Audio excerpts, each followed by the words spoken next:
Part 1. A beautiful young woman. During the last part of the 18th century there lived a man of science. One day he left his laboratory because he had found a beautiful young woman who became his wife. Aylmer loved his young wife very much, but his real passion was science and the mysteries of nature.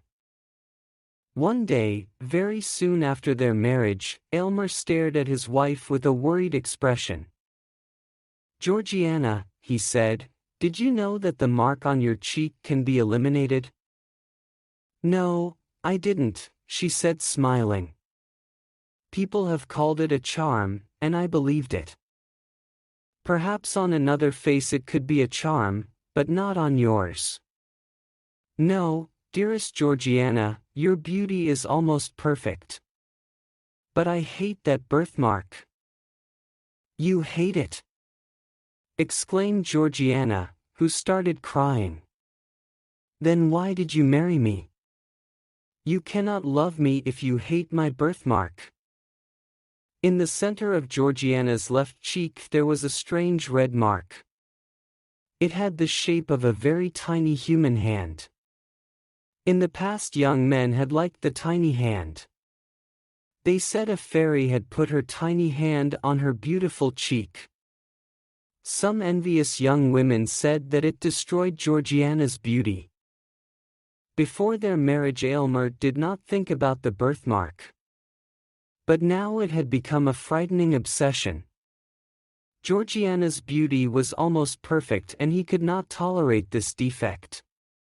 It was an imperfection of nature. It was nature's way of showing that we are only mortals. Their happiness was ruined by this birthmark.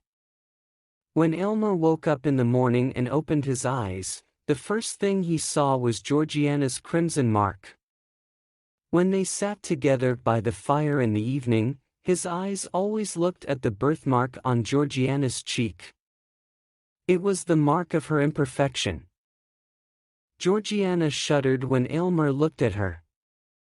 And the pink color of her cheeks turned white and the little red hand became more evident.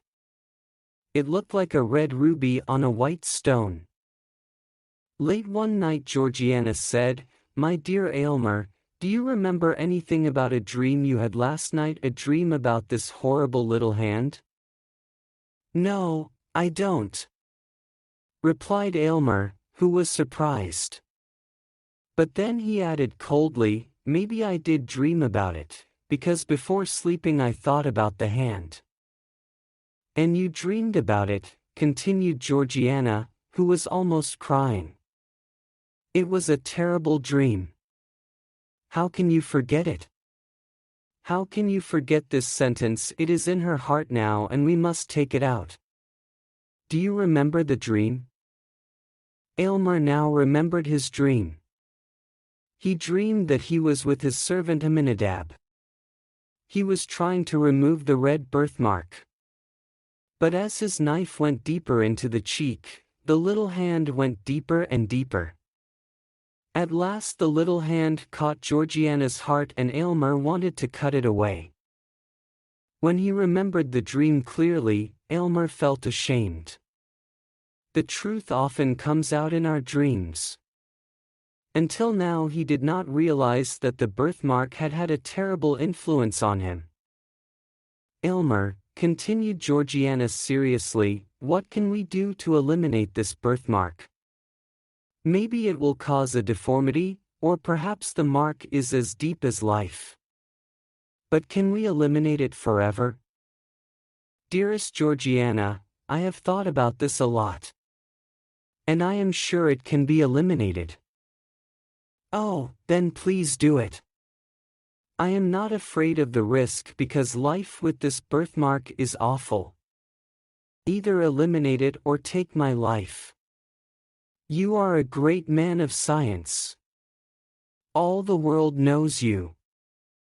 I am certain that you can do it. Please save me from madness." "My dear wife," cried Aylmer, "don't worry. I have thought about this problem very much. I am certain that I can make your cheek as perfect as the other. I know I can correct this error of nature and my happiness will be great. Then the problem is solved, said Georgiana. Her husband kissed her right cheek, which was perfect. The next day Aylmer told his wife about his plan. We will both live in the apartment which I used as a laboratory when I was young. He had made important discoveries in that laboratory, and he had learned about the mysteries of nature and the universe. Georgiana was frightened when Aylmer took her to the apartment. He looked at her happily, but the birthmark on her white cheek made him shudder and Georgiana fainted. Aminadab! Aminadab! Shouted Aylmer violently. A short, robust man with long hair came out of another room. This strange man had been Aylmer's assistant for many years. He did not understand scientific principles, but he followed instructions and did his job well. Georgiana has fainted. Quickly, open the door and burn a special candle, cried Aylmer. Yes, master, answered Aminadab, looking at poor Georgiana. Then he said to himself, he should never eliminate that birthmark. Aylmer was at his wife's side when she woke up. Where am I? Ah, I remember, said Georgiana quietly. And she put her hand over her cheek to hide the terrible mark from her husband's eyes. Don't be afraid, dear Georgiana, he said. It will be a pleasure to remove it. Oh, please, do not look at it again. I can never forget that terrible shudder. To help Georgiana forget her problem, Aylmer tried to entertain her.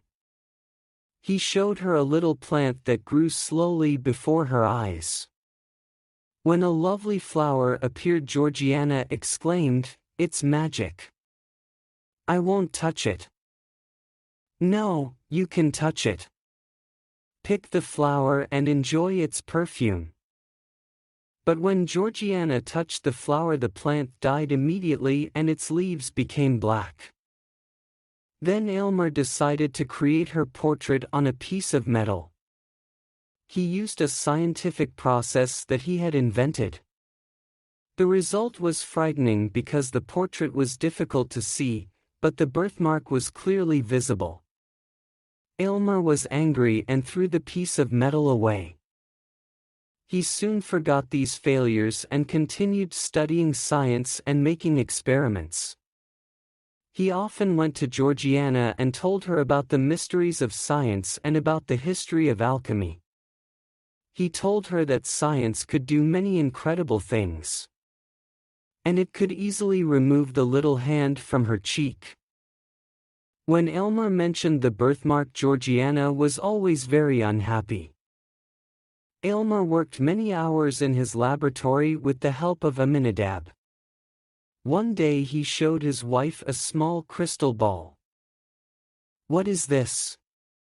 asked Georgiana, looking at the small crystal ball with a gold-colored liquid.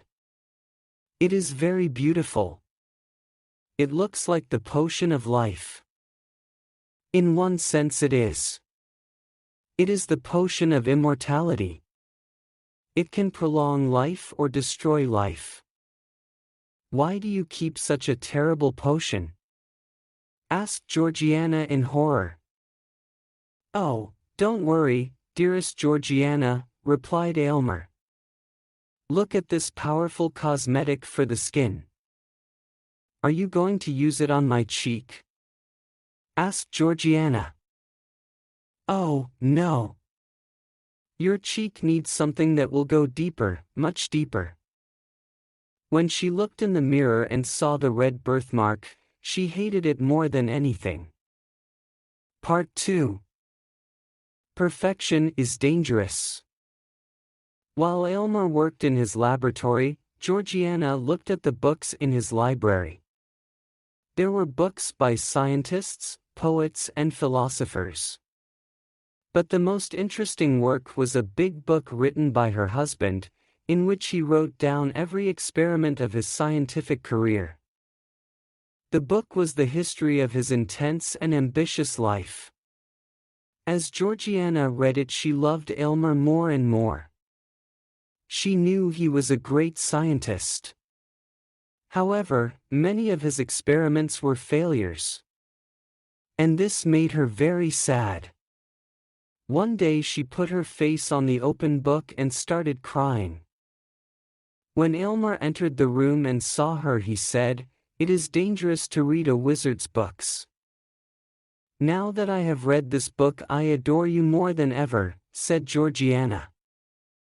"Ah, but wait for this success," he said, "and then adore me if you want. But now I would like to hear your beautiful voice. Please sing to me, my dearest." So Georgiana sang and Aylmer was very pleased.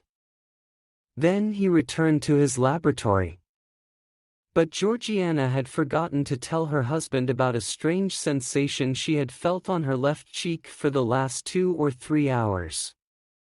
So she entered into her husband's laboratory for the first time. The first thing she noticed was the furnace with its intense fire. All around the room there were tubes, cylinders, and other scientific instruments.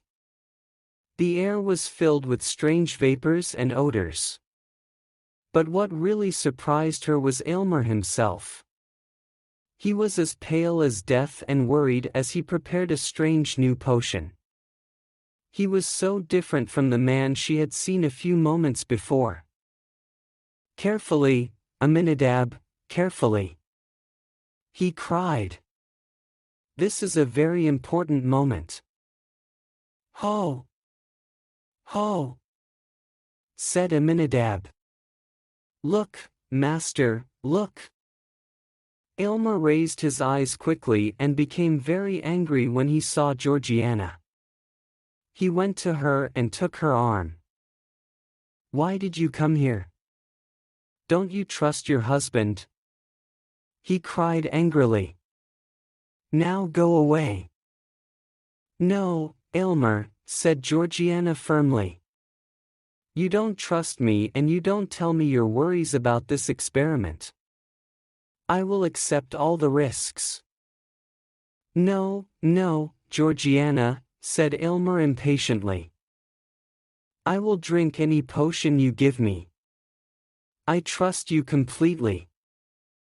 "My dear wife," said Aylmer, "you must know that this red hand is deep inside you. There could be danger." "Danger? There is only one danger, that this horrible birthmark remains on my cheek," cried Georgiana. remove it, or we will both go mad." "Your words are very true," said Aylmer sadly. "And now, please go back to your rooms. The potion will soon be tested." When Georgiana returned to her rooms, she thought about Aylmer's noble character and his great love for her. He wanted her to be perfect because he loved her so much. Her thoughts were interrupted by Aylmer's footsteps. He carried a glass with a bright, colorless, transparent liquid. He was pale but didn't seem worried or afraid. "This potion is perfect," he said, looking at Georgiana. "It cannot fail. My dearest Aylmer, life has become very difficult. I think death is the best solution for me." "But why do you speak of death? The potion cannot fail. Look at its effect on this plant." Near the window there was an old geranium plant. Its leaves were yellow and ugly. Aylmer poured a small quantity of the potion in the plant. After a short time the ugly yellow leaves became green. "I did not need any proof," said Georgiana quietly. "I believe you. Give me the potion. I am happy to drink it." "Drink then, my dearest wife." Soon your body will be as perfect as your spirit. Georgiana drank the potion and gave Aylmer the empty glass. It is like water from a magic fountain. Now, dearest Aylmer, let me sleep. She fell asleep almost immediately. Aylmer sat by her side and watched her very carefully. He often looked at the birthmark on her white cheek. At first it was very visible. Then it slowly disappeared. "It's almost gone," said Aylmer to himself. "Success. Success. But Georgiana is so pale." He heard his servant laugh. He too was delighted. Aylmer looked at Aminadab and said, "You served me well. Heaven and earth have done their part. The experiment is a success, Aminadab." These exclamations disturbed Georgiana's sleep. She opened her eyes and looked in the mirror. She smiled weakly when she saw that the little red hand had almost disappeared. Then she looked at Aylmer. She was worried. "My poor Aylmer," she said quietly. "Poor? No. I am the richest and happiest man. And you are my splendid wife. Now you are perfect." "My poor Aylmer," she repeated lovingly. "You have done your best. Your intention was very noble, but now I am dying." It was true. The fatal hand was linked to Georgiana's life. When it disappeared, Georgiana's life disappeared too. And so she died. Aylmer had wanted perfection, but he did not realize that perfection was not part of this world. And so he lost the woman he loved and destroyed his happiness forever. The end. Complicated words in the story. Passion, strong and intense emotion or enthusiasm. Envious feeling, discontent because of someone else's qualities. Obsession, compulsive and excessive preoccupation, particular thing. Imperfection refers to a flaw or deficiency. Shuddered, to tremble or shake involuntarily, often as a reaction to something frightening. Terrible means extremely bad, causing fear, dread, or terror. Ashamed means feeling shame, guilt, or embarrassment. Deformity, a physical malformation or distortion. Eliminated means completely removed. Fainted refers to losing consciousness, often temporarily.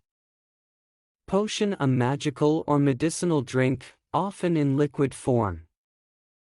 Intention is the purpose or aim behind a particular action. Disappeared means to cease to be visible or to exist.